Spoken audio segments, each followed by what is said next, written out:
In this tutorial I'm going to show you how to delete your Gmail account.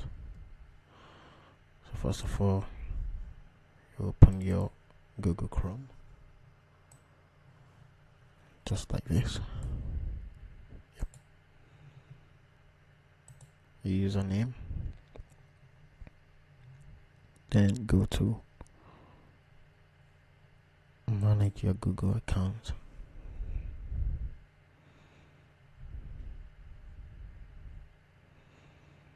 And from here you can see the dashboard and go to data and privacy.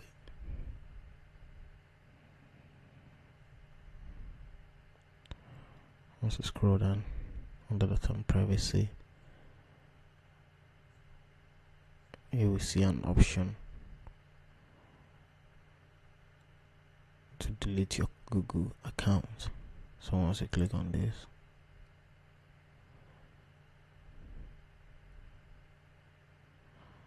then it will ask you to confirm your password.